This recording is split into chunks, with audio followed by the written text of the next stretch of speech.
Hello সবাইকে, আমি মৌমিতা। তো আবার নিয়ে এলাম নতুন আরও একটি ভিডিও। তো দেখতেই পাচ্ছ সকালবেলায় বেরিয়ে পড়েছিলাম, আর এই যে দীপদার বাড়িতে আমি চলে এসেছিলাম। কিন্তু আমরা কিন্তু আবার বেরিয়েছিলাম। তো সেটা কী কারণে সেটা অবশ্যই বলবো, না হলে এই রোদের মধ্যে কেউ বেরোই? দেখতেই পাচ্ছ আমি একদম তাকাতেই পারছিলাম না। তারপরে চলে আসি আবার দীপদার বাড়িতে, দেন আমরা সবাই শুটে বসে পড়ি। একদম টাইম নষ্ট না করে, কারণ টাইম একদমই নষ্ট করা যাবে না, যেহেতু আমাদের ইচ্ছা ছিল সবার আজকে আউটডোর শ্যুট করার। তো এই যে দেখতেই পাচ্ছ, আর আজকে কিন্তু আমরা সবাই ছিলাম, স্নেহা, নেহা, রাধিকা, মনীষা, সবাই, মেঘা। তো এই যে এখানে আমার 50% লুক ডান হয়ে গেছে। দেন আমরা বসে পড়ি সবাই মিলে লাঞ্চে। আর লাঞ্চে ছিল আজকে বিরিয়ানি। বাট এই বিরিয়ানিটা কিন্তু দীপদার একটা বন্ধুর রেস্টুরেন্ট থেকে আনা হয়েছিল। রান্নাটা কিন্তু দারুণ হয়েছিল। মানে অতিরিক্ত রিচ খাবার একদমই ছিল না।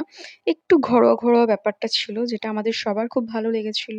আর নেহা বাড়ি থেকে খাবার এনেছিল, তো ওইজন্য বারবার দেখাচ্ছিল আবার তোমরা দেখতে পাবে, ও আবার দেখাবে। এই যে এটা নেহা এনেছিল। আর আমরা যে কত খাই তোমরা জানোই, একদমই খেতে পারি না। কোনো রকমে খেয়ে এঁটে আমরা উঠে পড়ি, আবার হেয়ারে বসে পড়ি, কারণ হেয়ার করে কলকা করলেই আমি রেডি। তো এই যে এটা হচ্ছে আজকের আমার ফাইনাল লুক। একদম একটা সাবেকি লুক, বাট একটু অন্যরকম, তাই না? হ্যাঁ, আজকের এই লুকটা কিন্তু ছিল একদম ডিফারেন্ট। আমার তো খুবই ভালো লেগেছিল। আর আজকে কিন্তু সবাই খুব তাড়াতাড়ি রেডি করেছিল। দেখতেই পাচ্ছ, যার জন্য আমাদের শ্যুটটাও কিন্তু আউটডোর হচ্ছিল।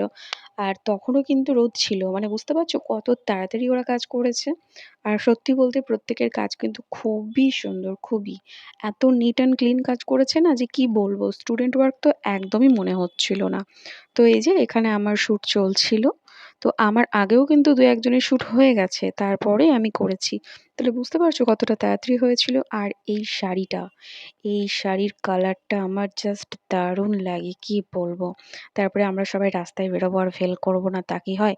আর নেহা ভেল করবে না তা কি হয়? এই দেখো ভেল দেখো, কি যে করছে, ঝগড়া করছে না কি বলছিল, যাই হোক আমার মাথায় নেই, ওটা ভুলে গেছি। মনে হয় তখন হয়তো সায়ন মানে আমাদের ফটোগ্রাফার আসেনি।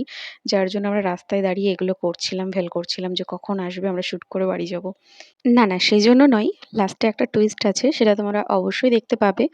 তো এখানে রাধিকা আগে শ্যুট করবে করে লাফাচ্ছিল আই থিংক। যার জন্য নেহা ওর ড্রেসটা ঠিক করে দিচ্ছিল। আর এই যে আমি রেডি হয়েছি কিন্তু সবাই একসাথেই। কিন্তু কে আগে করবে করে ওরা লাফালাফি করছিল, যার জন্য আমি ধরো আগে গেলাম না।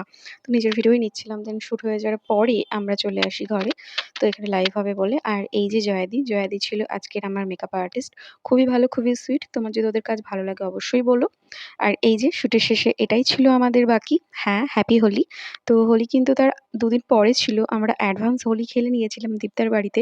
আর এই রোদের মধ্যে আমরা হোলির আবির কিনতেই গেছিলাম। তো সেটাই তোমাদের জানানোর ছিল। তো এটাই ছিল আজকের মতো আমার ভিডিও। তো আমার এই লুকটি তোমাদের কেমন লেগেছে অবশ্যই জানিও। আর বেরোবো আর রেলগেট পড়বে না কাশিমবাজারে, তা কি হয়? কোনোদিনই হয় না। রেলগেট পড়েছে ঠিকই, বাট ট্রেন কি যাবে? হ্যাঁ, ট্রেন যাবে না। ট্রেন যাবে না? হ্যাঁ, এটাই হচ্ছে কিছুদিন থেকে। অটোমেটিক রেলগেট পড়লো, আবার রেলগেট তুলে দিল। কিন্তু ট্রেন কিন্তু গেল না। ব্যাপারটা বেশ মজার, তাই না? কি আর বলবো? কিছু বলার নেই। এই কষ্টটা শুধু আমরাই বুঝি। তো যাই হোক, আজকের মতো ভিডিওটা এখানেই। আমার এই লুকটি তোমাদের কেমন লেগেছে অবশ্যই একটা লাইক, কমেন্ট, শেয়ার করে জানিও। তো চলো টাটা। আবার দেখা হবে অন্য কোনো ভিডিওতে। আজকের মতো এখানেই। বাই।